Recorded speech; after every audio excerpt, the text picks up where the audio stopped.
So here we go. Good morning, good afternoon, good evening, everyone. Wherever you happen to be in the world today, welcome one and all to Coffee Talk. It is time once again for Coffee Talk Live, where we will be reading through some of what is going on in the world today by taking a look at the news and having a little bit of discussion.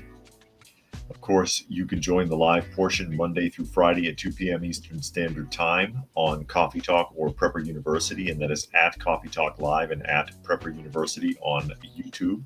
You can also find me on X, formerly known as Twitter, and that is at Coffee Talk Chat. And fistfulofradio.com, podcasting out of Atlanta Monday through Thursday at 4 p.m. Eastern Standard Time and Friday at noon. Naturally, I do try to read through as many of the comments as I reasonably can for the benefit of those of you who are listening and not able to see what's going on. Can't see the chat, can't see the thread. I'll say hello to some of the people that have chimed in so far. I see Puck is here, as well as Helter, Brian, Dragon, and Raccoon saying hello so far today. Glad you could make it. Felines are in the room. I've got Miss Kitty actually sitting in the chair behind me. You rarely ever see her because she doesn't like to be around the other cats. Granny Smith sitting on the desk behind me. Dusty's on the floor, and of course, New Guy is in a pet taxi down here so I can keep an eye on him. As some of you are aware, I've got another cat that someone brought to us to take care of. I see Jane is here, as well as Chillin' Dave. Thanks for joining us today as we get ready to jump off into the news and see what the heck is going on in the world today. And it's a mess. It always is. Some of it is a distraction. Some of it's the truth. Some is not. I'll leave it up to you to to decide. Jane wants to know what do we think of the Russian ships around Florida and Cuba? Well, we talked about that somewhat yesterday. That's, as was put, saber rattling. Russia pissed off at us, pissed off at the United States. Anyways, U.S. government, maybe not necessarily the people, but showing off. Hey, look how close we can get. Ha ha. What are you going to do about it? It's the same game that a lot of these countries play. The United States does it. Great Britain does it. China does it. That's what a lot of these stories are. And then everybody's like, oh my God. Like, yeah, we'll see. We'll see what happens. That's life is here. Glad you could make it today. But yeah, it's mostly just showing off and trying to bait the United States. I doubt anything would jump off. Chillin says that sub in Cuba was probably there for a couple of years under the water. And I see that Brandon Blip has joined us here today. Glad you could make it. So we get ready to dive off. Top news story this morning, actually, odd one. And this is from the National Review. It says anti-Israel protesters take over California State building, trapping university president inside. Because, they're so peaceful. They're so peaceful. It's peaceful protests. Peaceful protests. Not exactly, as you will see in the article. Anti-Israel protesters at Cal State Los Angeles have taken over and vandalized a campus building that includes the office of the university's president, trapping school administrators inside. So it's not just the university president, it's others. The protesters have smashed windows in the student service building, vandalized it with red paint, and tagged windows with graffiti, including messages including "Free Gaza" and "We see the blood on your hands," according to California media reports. They've blocked entrances and exits to the building with overturned tables and umbrellas, tarps, overturned golf carts and furniture, and copy machines from inside the building. So they basically ransacked the building. Several administrators were stranded on an upper floor. A Los Angeles ABC affiliate reported that the university's new president, Benerica Johnson Inez, who started in January, is apparently stuck with the shelter in place in her office. Quote, I can confirm that there are still a number of administrators in the building. Eric Hollins, a campus spokesman, told the station, we are working through options to bring this fluid situation to the best resolution possible. Yeah, call the police. Problem solved. Hollins told the Los Angeles Times that 50 to 100 protesters were involved. A protest action alert message at the top of the school's website directs people to stay away from the main campus. All classes and operations on main campus will be held remotely until further notice. And that's sad when your college or university has reached the point where you have a protest in progress alert that they send to the students to tell them to not to bother to come to class. This is what we have been downgraded to in colleges and universities. Not that they're learning anything there anyways, but at least let them go to the freaking classes without all this kind of garbage. And I question again how many of these protesters, because this has been the common thread in the colleges and universities, not just in the United States. And here, for those of you who can see, there's some film footage of it. There's a crowd gathering out in front, breaking through the doors and spray painting everything and so on and so forth. But the common thread in the Western world in these colleges and universities is that many of the protesters are not actually from the college. They're from somewhere else. What the hell are you doing there? Go protest on your own time in your own place. What are you going to go to the colleges for and get everybody whipped up? Well, I don't know. I guess you'll have to ask George Soros about that because he's the one that apparently has been funding a lot of this kind of stuff. What are you going to do? What are you going to do? As I catch up a couple of comments here really quickly. Puck says news media staying silent on the 50-year petrodollar agreement ending with the Saudis. Ah, interesting. Interesting. Is trying to circulate here. Is that an ad? Yeah, let's get that off because it slows down everything. And Sven says go to class or you're kicked out of school. If you don't go to school, then you're get your ass to work somewhere else. Yeah, get a job. That's how the song used to go. Get a job. That's the way it is. What was the name of that song? Dragon says those protesters care so much about Palestine, they should go over there and protest. And that's always the argument, isn't it? It's really easy to protest where it's nice and safe. You don't ever see these people trying to go to the Middle East. The protesters in the UK and France and Australia and the United States and wherever, they don't ever want to go there. No, they don't want to go to the Middle East. It's dangerous. It's dangerous. They want to protest here and try to coerce someone else into pretending to take action, because that's all this is a lot of pretend. A lot of anger and frustration from poorly molded minds, ignorant kids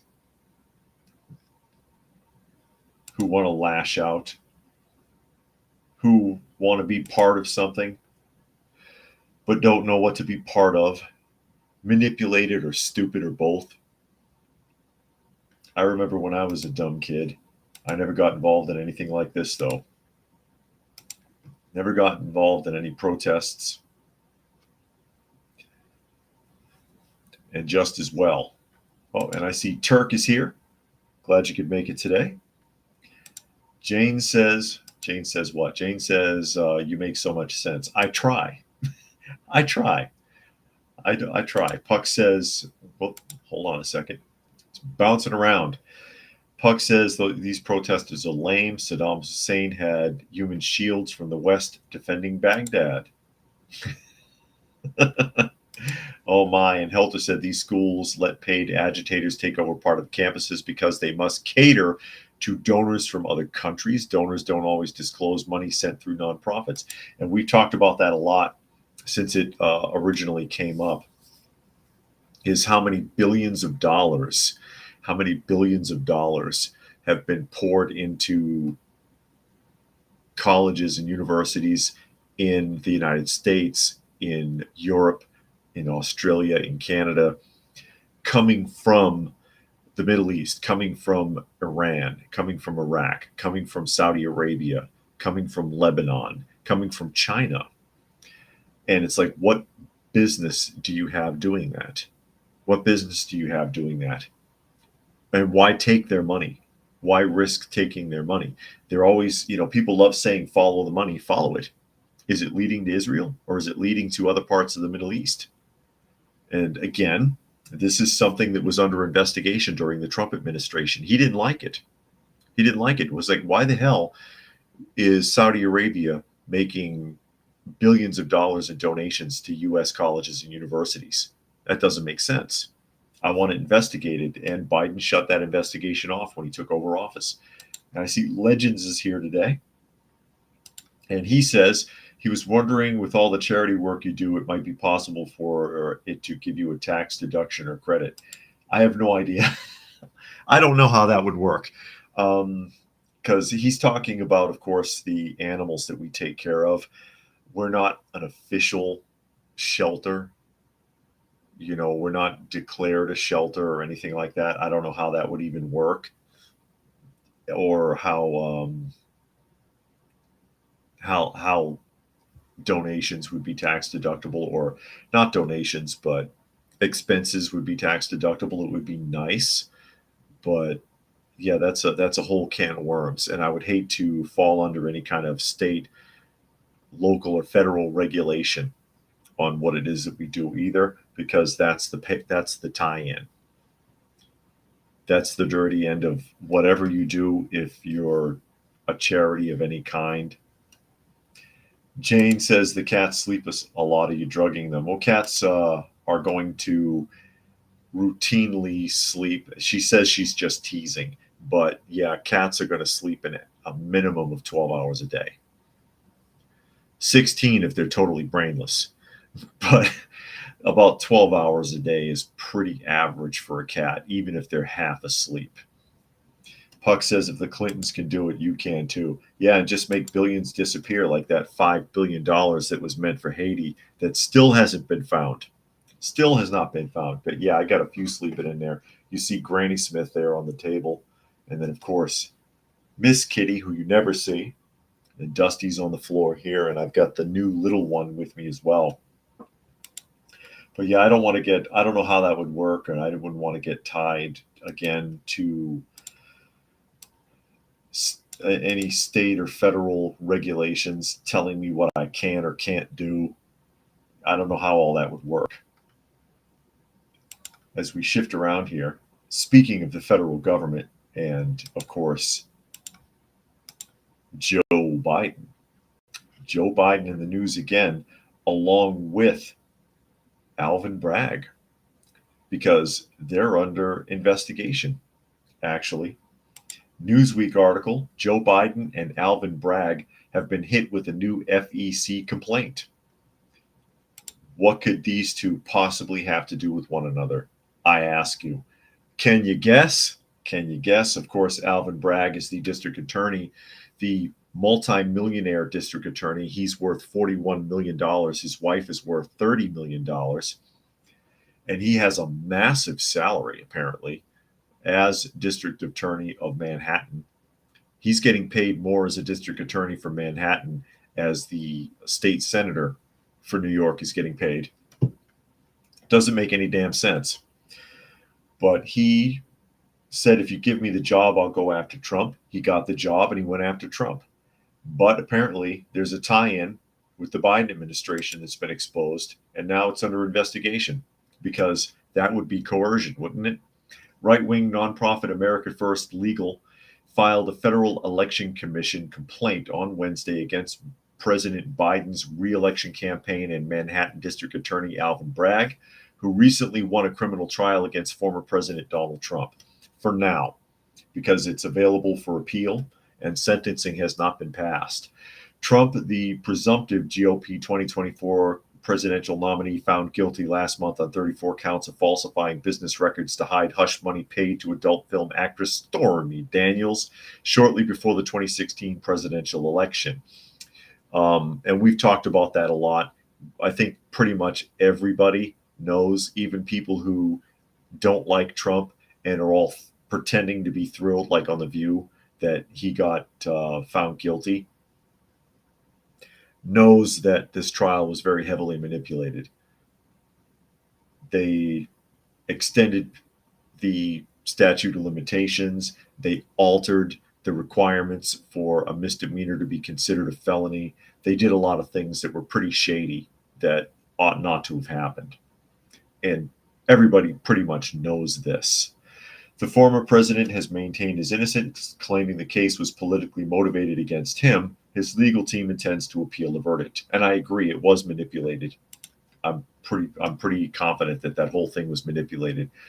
So here we go. AFL, an organization led by Stephen Miller, who served as senior advisor to Trump in the White House, filed a complaint with the FEC on Wednesday against Bragg and Biden's campaign. Biden for president, citing direct and serious violations of the Federal Election Campaign Act. What's important to understand here is you could sit there and say, okay, this guy worked for Trump once, and so this is just more political BS. Problem is that the FEC wouldn't accept the complaint unless legitimate proof could be given. That's the part you have to consider. AFL alleged that Bragg's prosecution of Trump was coordinated with Biden, meaning that it was in cooperation, consultation, or concert with, or at the request or suggestion of Biden or his administration, according to the filing. The group said that this qualifies Bragg making an excessive contribution in the form of a coordinated expenditure by pursuing the politically motivated prosecution against Trump. AFL explained in the filing that FECA and FEC regulations prohibit candidates and authorized committees from knowingly accepting contributions from individuals in excess of a specified amount, which during the 2024 election cycle is $3,300 per election. Therefore, the group argued Biden's campaign allegedly violated these regulations by knowingly accepting excessive contributions in the form of coordinated expenditure. The same complaint is being lodged in the case with Fani Willis, or a similar complaint, or Fani Willis, Fani. She claims that she never had any contact with the executive branch of the White House under the Biden administration, but it's been demonstrated now that she's actually met with Kamala Harris prior to filing charges against Donald Trump. She said she never met Harris. It's apparently it's a lie. And so there you have that argument as well now. And Monkey is here, as well as Kimberly. Glad you could make it today. Helter says their actions are nothing short of election interference. Last I heard, that was an impeachable offense. Good luck. Good luck with that. We'll see how far that goes. Raccoon says Hillary also stole donations to pay for her daughter's wedding, and got away with it. Got away with it, didn't she? Got away with it. Dragon says only in the midst of election season 2024 do all of these cases magically end up on the docket. Funny how these are all happening on the 11th hour. No coincidences, only the illusion of coincidence. Yeah, and that's a reasonable argument. That's a reasonable argument. And you could make a lot of arguments for that, though. I mean, part of which could be that they figure, all right, well, we know this is this, but we'll hold on to it and we'll throw it out there during the election cycle to remind people, because they know that they know how fickle people are and how quickly they forget things. So if they had done this a year ago, by the time the election comes around, half the people won't even remember. And that's probably the problem, or part of the problem, I should say. That's part of the problem. And that is true. People are very fickle in that regard. They remember all the wrong things and they forget all the important things. And that's pretty common. That's pretty common with people. Now, this I thought was interesting. This I thought was very interesting, and it has to do with Tony Evans. Who knows who Tony Evans is? Who's ever heard of Tony Evans? Tony Evans is a well-known pastor, evangelical Texas pastor. And I'll pull the article up here because something really interesting has happened with him recently. And I've never really heard anything negative about him. It's not like TD Fakes, aka TD Jakes, or Joel Olstein, or somebody like that, where you just kind of know they're a fraud. There are motivational speakers who take things from the Bible out of context and twist them up so that they can make money. I've never really heard anything necessarily negative about Tony Evans, but he's been removed from his position by the elders of his church with no explanation, or not much of an explanation. Let's put it that way. USA Today article: Evangelical Texas pastor Tony Evans steps down from church due to unnamed sin. Unnamed sin.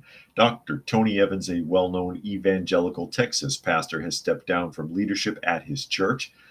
In a statement posted Sunday to the church's website, Evans, the senior pastor at Oak Cliff Bible Fellowship in Dallas, said he is stepping down due to unnamed sin. Quote, "The foundation of our ministry has always been our commitment to the Word of God as the absolute supreme standard of truth to which we are to conform our lives," Evans' statement reads. "When we fall short of that standard due to sin, we are required to repent and restore our relationship with God. A number of years ago, I fell short of that standard. I am therefore required to apply the same biblical standard of repentance and restoration to myself that I have applied to others." Evans said he has committed no crime, but did not use righteous judgment in his actions. According to the church, the decision for Evans to step down was made after tremendous prayer and multiple meetings with Evans and the church elders. Bobby Gibson, a pastor at the church, and church elders are expected to provide more information in the coming days regarding interim leadership and the church's future.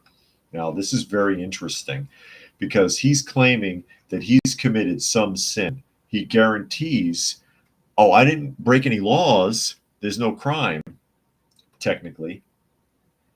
Not any of man's laws, anyways. So I didn't commit a crime, but I made a really bad error in judgment years ago that evidently church leadership has found out about recently.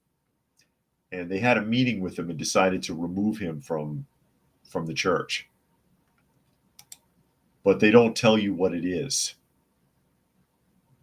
They don't tell you what it is. Puck says he flew with Bill Clinton. Did he? And then Turk says, uh-oh, is it freezing up? All right. Is he being canceled for saying a naughty word in college? I don't know. I don't know. Because there's no clue. They give you no clue what it is. A sin because of errors in judgment years ago. But then that also kind of makes him a hypocrite. If he's been up there preaching for, we don't know how many years either. It doesn't tell you. Is it 2 years? Is it 10? How long ago did this so-called sin occur that's not technically breaking the law? How long ago was this sin? How old is this error in judgment? I'm curious to see what it is, because he should have done something about it then if that's the case. Regardless, okay, I'm stepping down. You're stepping down because you got caught up in it. And the church elders were like, dude, we can't have you up there anymore, which is what they should do. That's what the church elders are supposed to do. Turk speculates it might be an illegitimate kid. That could be. That's plausible. Helter says reads like he was having private study with some of the parishioners. That's plausible too. That's plausible too. And Puck says bought gold teeth with tithes and offerings. That might be considered theft. That might be considered theft. I'd be curious to see where this leads, and I'll try to watch out for a follow up story on it in case it's revealed what that so called past sin might have been. But again, like I said, if he did have a so called error in judgment, sin committed, oopsie daisy, it should have been addressed when it happened. Don't stand up there preaching to the masses for years like you're totally innocent, because that makes you a hypocrite. Dragon says, pretty sure we're about to see a young woman or man come forward with some pretty damning accusations. Yeah. Yeah, that's possible. That's possible. We'll see. Or maybe he'll have a non-disclosure agreement like Trump did. It might actually work for him because he's not running for office. If he's not running for office, and Puck speculates, if there's one, there's more, and he means a sin. That is possible because it's like often people don't just stop at the one mistake, so you never know. You never know. I thought that was rather interesting. Like I said, never really heard anything negative about Tony Evans before.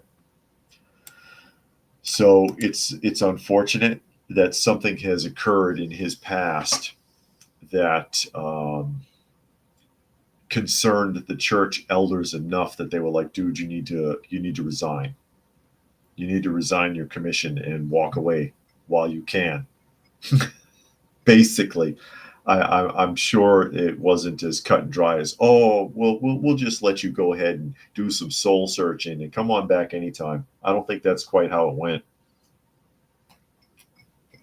Turk thinks it would be interesting to see where it leads. Could be something petty or something disgusting.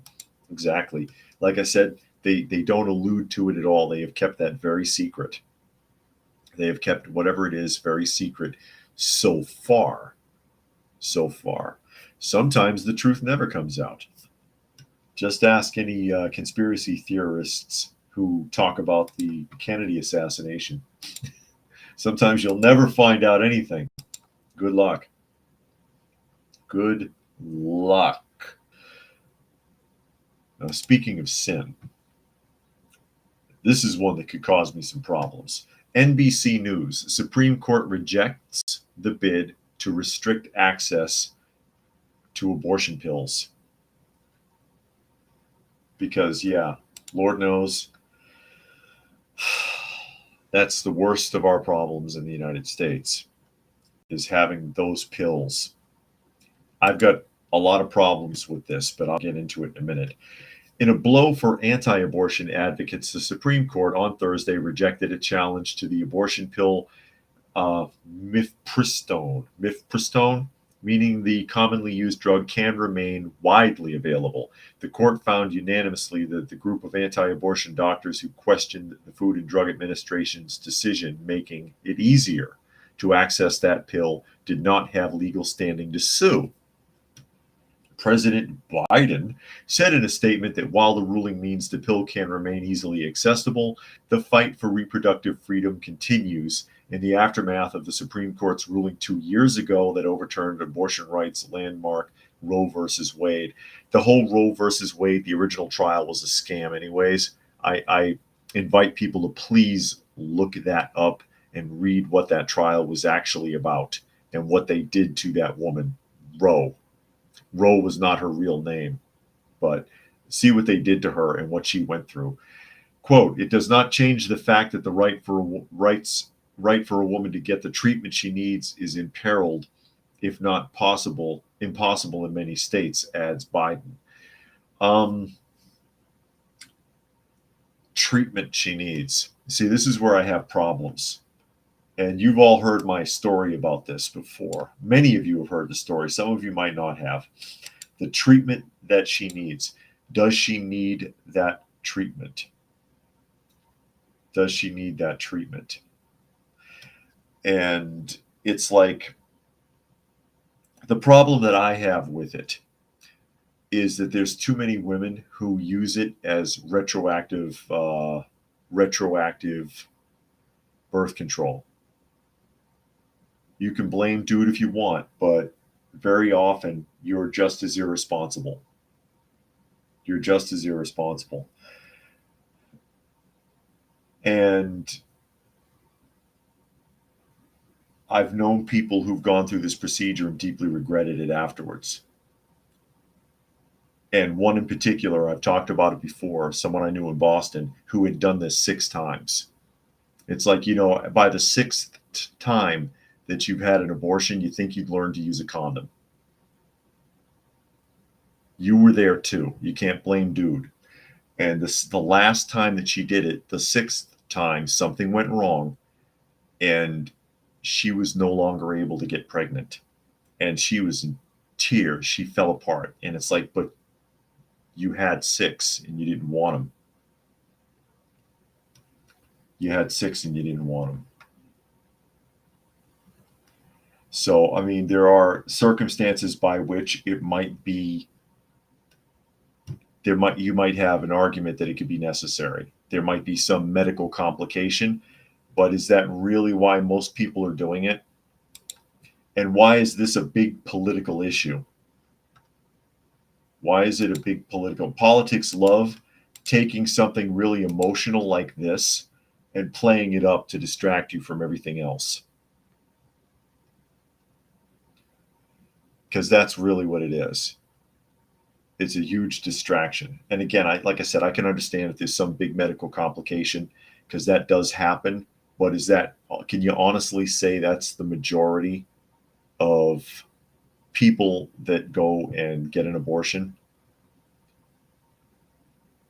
Or are they doing it for personal convenience? Are they doing it out of personal convenience? And that's my argument. Kimberly says now they're available without prescription. No excuses. Yeah, it is. And that's the problem. Because again, there are a lot of people that it's, like I said, it's retroactive birth control. Oops, I was in the heat of the moment. I didn't insist on birth control, or I forgot, and oops, I got pregnant. No, well, I'll just swallow a pill and who cares? Because it's socially acceptable.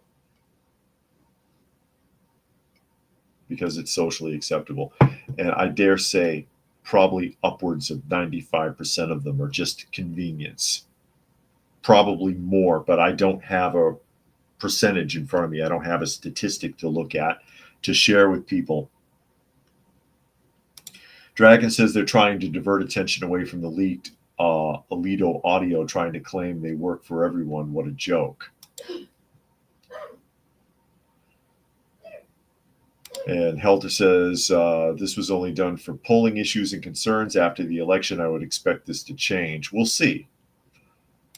We'll see what happens.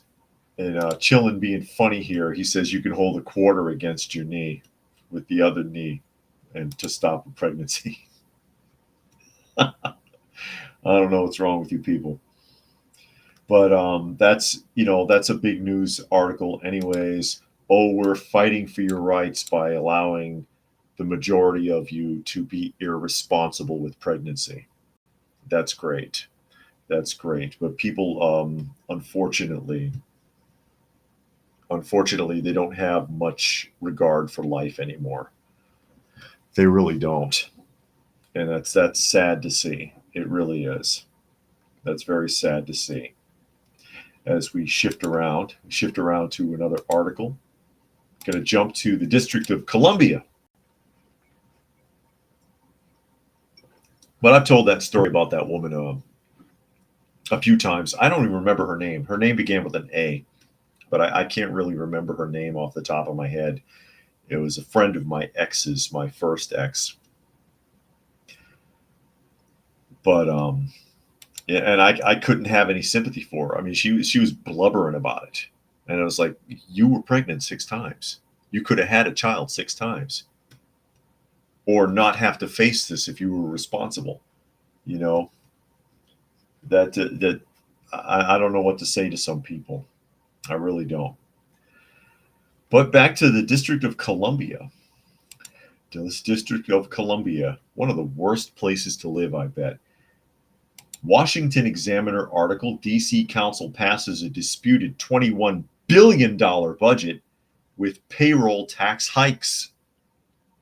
And there is that the mayor? Is that Muriel Bowser? I think that's Mayor Muriel Bowser.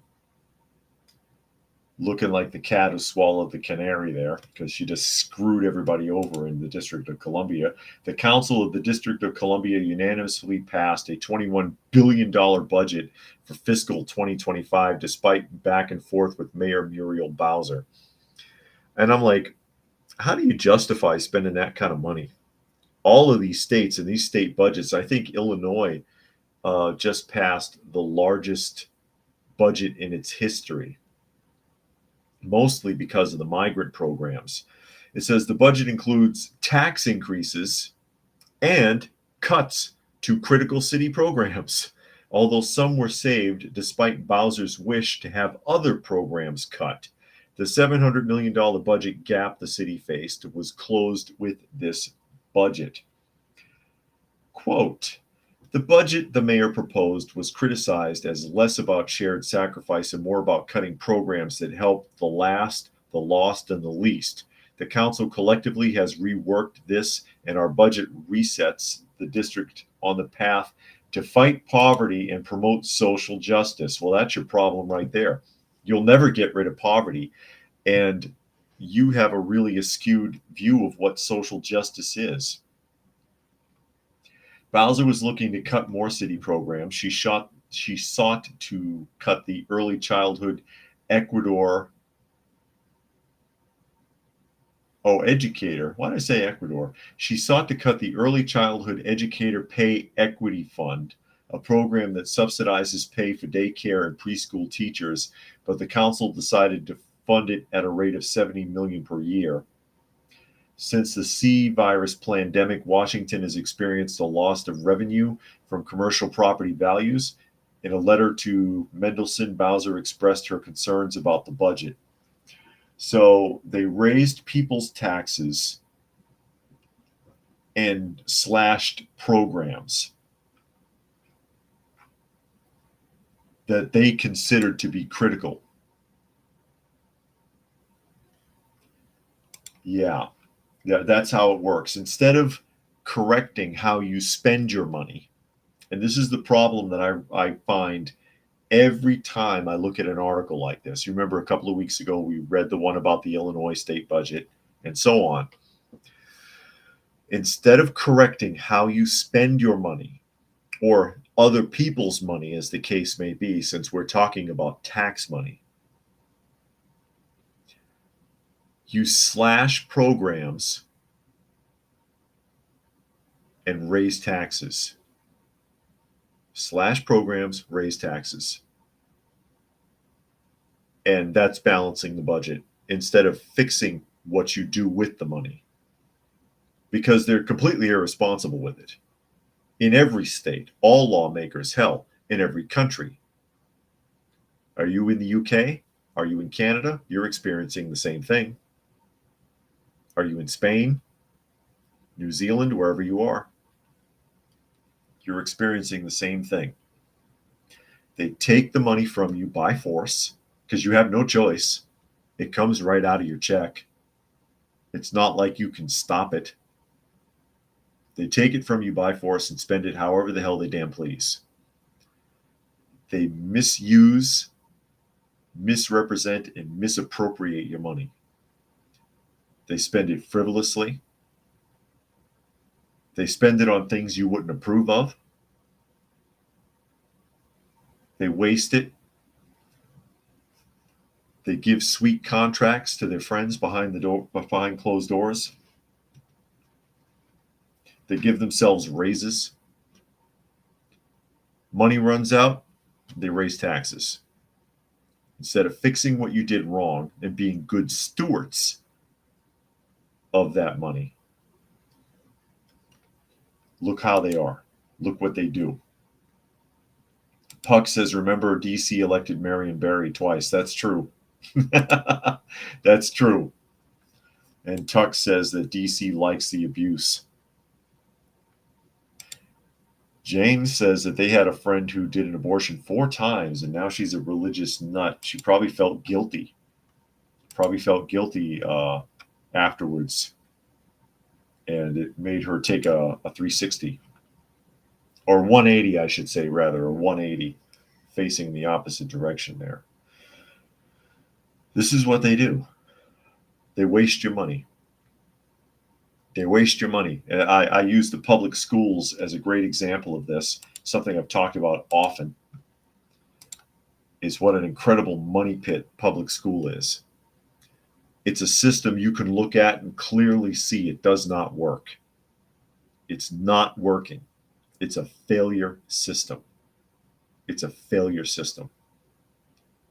And when you confront them with it, hey, the kids are stupid. The schools aren't safe. What do they say? Oh, we need more money.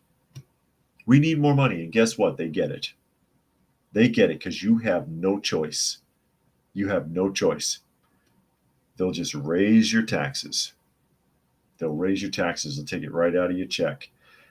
Or they'll raise taxes on property. And if you don't pay it, they'll seize your house. You don't pay your property taxes, you will have nowhere to live. So don't tell me you own a house if they can come and take it for not giving your tribute to your government. Pay your tribute to your government. City, state, county, local, and federal, as much as they want or else, because they will take it from you by force. That's coercion. Give it to us or we'll take everything and sell it. Maybe we'll even throw you in jail. That's coercion. Anywhere else, anyone else did that, they'd be in jail pending a trial on RICO charges. But your government does it, it's cool. No problem. No problem if the government does it.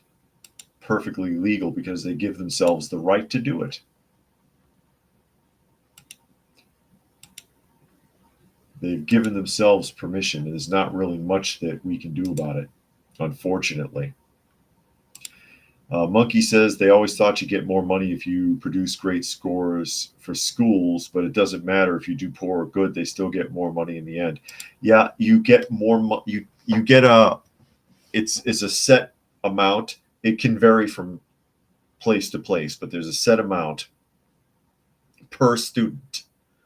You can get more for that student if they have an IEP, an individual educational plan, whether it's more or less, or whether it's a good or a bad IEP. They can have an IEP because they're a monster to deal with, or they can have an IEP because there's something psychologically or emotionally or physically wrong with them. They can have an IEP because they're a gifted student. An IEP will get them more money. But think about all the money that they get.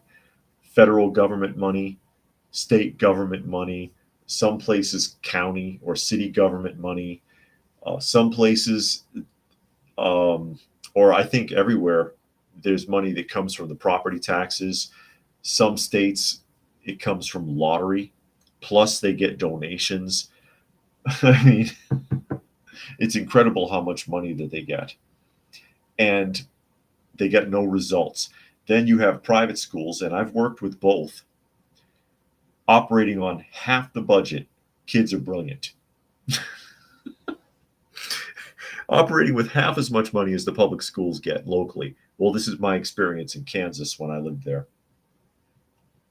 There's no excuse. There's no excuse for it. It's just terrible. It's terrible the way that all works.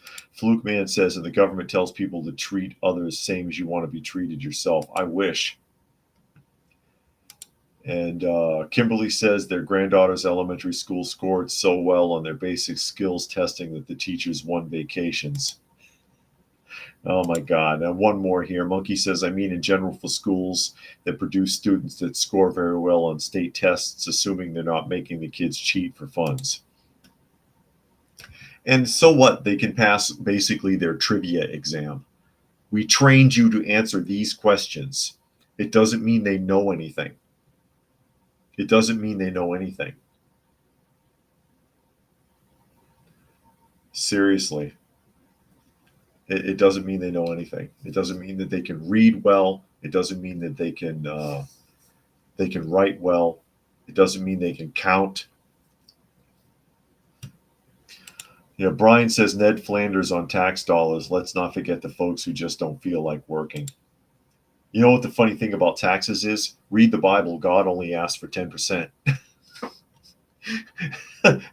Your government is asking for more than God. Oh my. Let that sink in. And you all know I have a big pet peeve about it because of my experience with the Juvenile Justice Authority in particular. Never mind my own public school experience and my kids and when I worked at the daycare, but working with juvenile justice. And again, I've mentioned it many times, having clients who are graduating 3.8, 4.0 GPAs, can't read, can't count money, can't do any basic skills. It's it's like what you're about to graduate high school. You can't read a sentence out of a newspaper. You can't fill out a check. You can't fill out a job application. Can't do anything. But you're graduating. Oh, I'm getting an A in algebra. You're getting an A in algebra. The calculator is getting the A in algebra. You don't know how to do algebra. When I was in school, we had to write it down, the whole formula on scratch paper. We had that thin brown paper. Some of you were old enough to remember. And you had to write the formulas there so they could check and make sure you didn't cheat. Because if you had a calculator, you get suspended. Nowadays, you have to use the calculator. They insist on it. So you can't do algebra. Okay, I'll tell you what, count this money then. Give them a handful of change. They're lost. Pitiful. It's pitiful. As we jump to, where is this article from? This is from MSN. And I had, this is another huge problem. This is another huge problem in society right now. Guys like this. It says John Leguizamo. Is that how it's pronounced correctly? I know who that is. I don't know if I'm saying his name right. The actor placed a full-page advertisement in the New York Times urging Emmy voters to consider nominees from non-white backgrounds. Quote, I know everyone is exhausted about inclusion, but not us who are not included. So that's why I took this ad out in the New York Times. Maybe you weren't included in anything because you're not that good of an actor. How about that? It says the actor with progressive views highlighted that white individuals hold a disproportionate number of senior positions in various fields such as technology, finance, healthcare, streaming services, and the entertainment industry. Quote, America is better when it's inclusive. I disagree. It's more profitable and it's more creative. Let's not give up. I'm still woke. Are you? Nope. I know you're tired of hearing words like inclusivity and diversity, treading water while you're trying to understand how to put actions behind those sentiments. No, I'm not actually. Thank you. Let this be the start of the new era, he wrote. We're in the new era. We've been in the new era for almost 20 years. It sucks and it's getting worse. Have you not noticed? Must be nice to be so disillusioned and so separated from the rest of the world. Let us not continue to whitewash our award shows. Instead, let this year be the catalyst that inspires the next generation of minority and underrepresented artists, a generation who might finally see a reflection of themselves on the stage and think, if they can, maybe I can too. You know, the very first person to ever win an Oscar was black. I wonder who knew that. The very first Oscar ever presented was to a black woman. It was for Best Supporting Actress in Gone with the Wind. I forget the actress's name. But this is God, this is just messed up for so many reasons. You wanting people of color to be better represented. Okay, People of color currently in the United States represent 12% of the population.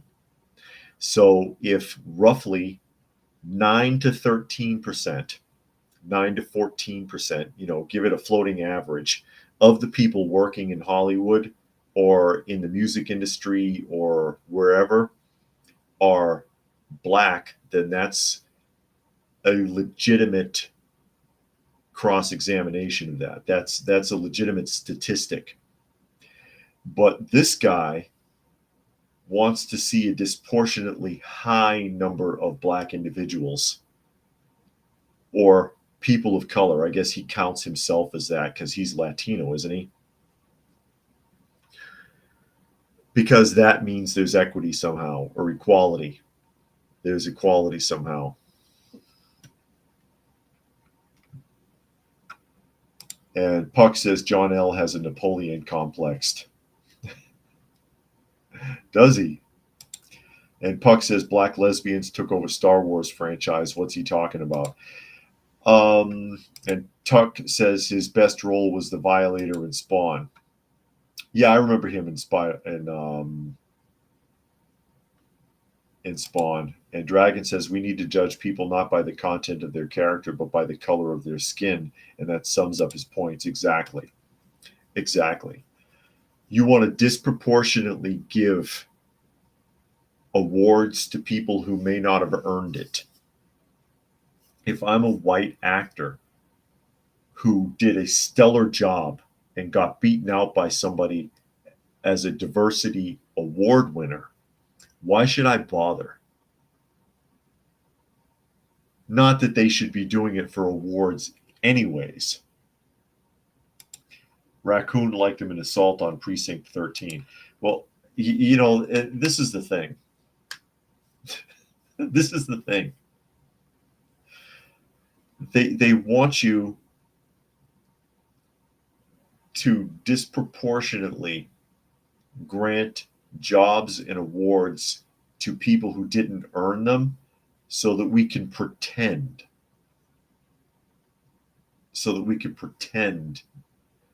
to be equal. If you want to be the best, go out and earn it like everyone else used to. Like people used to. And Helter emphasizes, he says he did not say please vote to the most deserving and talented actor regardless of race. He came right out and told you don't vote for white people, period. That's pretty much what he's saying. And that's how it should be. You should not consider race at all. It shouldn't be considered at all.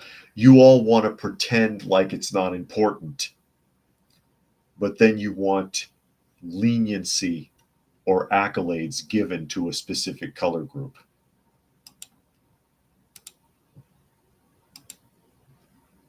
Incredible.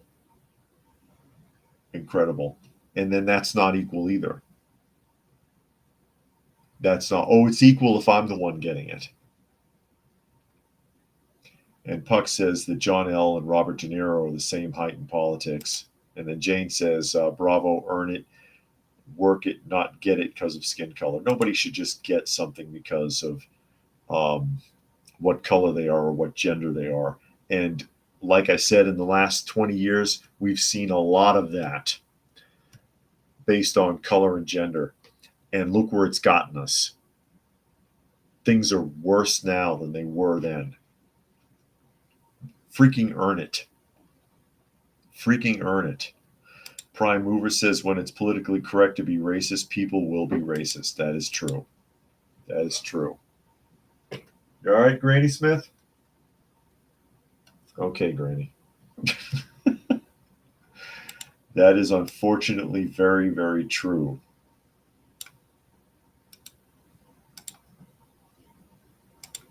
But that's how we go. That's how the world works. Unfortunately. As we shift around here. I've got time for another article. And this is going to be a Fox News article. Back to the Biden again. More investigation. Brian says, yet they call, where am I? Jane says, gender is important. If a fire and female firefighter come, I'll be nervous. You know, and that brings me back to when all of that diversity stuff first started, and it began actually with forest rangers in the United States. And I saw, I think it was either 2020 or 60 Minutes was doing a whole spread on it because there was a lot of complaints about it because they lowered the standards for women to get women into the job of being a forest ranger. And the dedicated forest rangers who were already working there didn't want that. They said, these people, they can't pass the exams, physical or written exams. They're being given a pass to get the job. And you're putting people in here that we can't trust because they can't do the work. So it started with forest rangers way back in the day, like more than 20 years ago. Brian says, yet they call the right racist. Man, talk about the pot calling the kettle black. Exactly. The Fox News article, House committee subpoenas 15 Biden cabinet secretaries to hand over documents on voter mobilization scheme. We've talked about that scheme before. A House committee is issuing subpoenas to 15 executive agencies in the Biden administration related to constitutional concerns with one of Biden's executive orders and the department's implementation.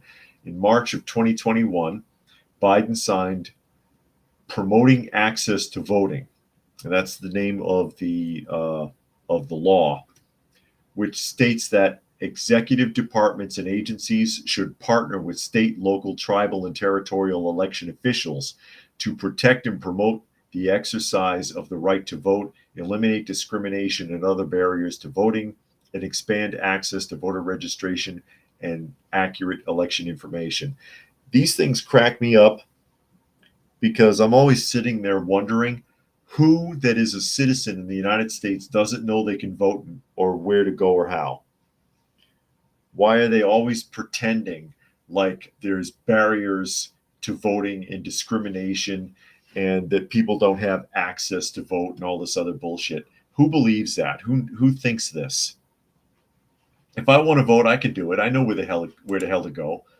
Where's my barrier? Where am I being discriminated against? But anyways, back to the article. It says the plan has already come under scrutiny from Senate Republicans who have called it a federal voter mobilization effort with potentially partisan impacts, because they do have, and we read about it, a program, a financial program that is attached to this that violates voter acts, because you shouldn't be paying anybody anything. It's akin to the concept of buying a vote. It says the committee has concerns about the implementation of EO 14019, particularly regarding its compatibility with provisions of the National Voter Registration Act of 1993. Congress delegates to federal agencies specific functions and missions, which by law they are required to follow. Congress's delegation of authority to HUD does not include using funds and resources to provide Americans with voter registration materials. So there you go. What's wrong? Hold on. Come here. Okay.